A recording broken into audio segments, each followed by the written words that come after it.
Here's hoping you'll never have to use it. But if you do get a flat tire, knowing how to use your tire service kit repair system will get you back on the road quickly and safely. If equipped, the tire service kit is located in the storage bin behind the rear cargo trim panel. Remember that roadside assistance may be available. Consult the owner's information for details. If you get a flat, pull over to a safe location and turn on your hazard lights. Position the tire that needs inflating so that the valve stem is located near the ground. Put the transmission in park, turn off the ignition, and set the parking brake. Place the tire service kit on the ground next to the flat tire. Now, on the kit, push in and turn the mode select knob to the sealant mode position and uncoil the sealant hose. Remove the cap from the fitting at the end of the hose. Remove the valve stem cap and screw the sealant hose fitting onto the valve stem. Make sure the power button on the kit is in the off position. Uncoil the power plug on the kit and connect it to the vehicle's power outlet. Go ahead now and start the engine. Push the power button on the tire service kit, and the sealant should start flowing from the bottle through the hose and into the tire. Run the pump until the sealant stops flowing into the flat tire. The pressure may read up to 70 psi or 4.8 bar. However, it will quickly drop once the sealant bottle is empty. The pump will start to add air into the tire after the bottle is empty. Continue to fill the tire to the correct pressure indicated on the tire placard. If the tire does not inflate to 26 psi or 1.8 bar within 15 minutes, the tire is too severely damaged and will need to be replaced.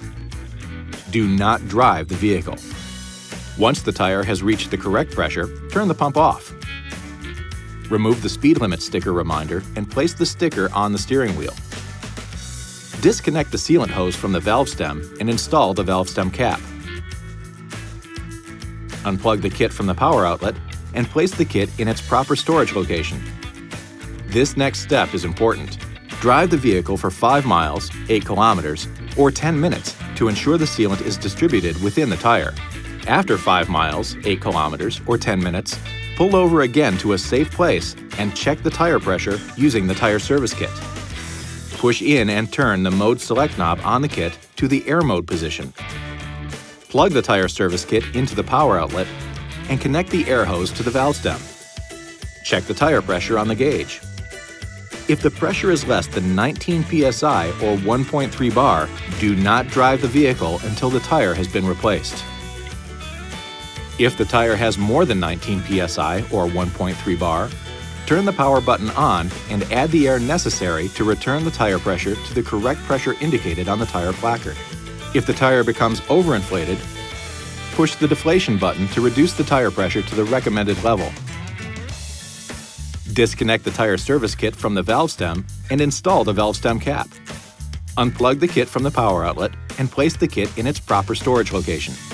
Be sure to have the tire inspected and repaired as soon as possible, and inform the service advisor that the tire was sealed with the tire service kit.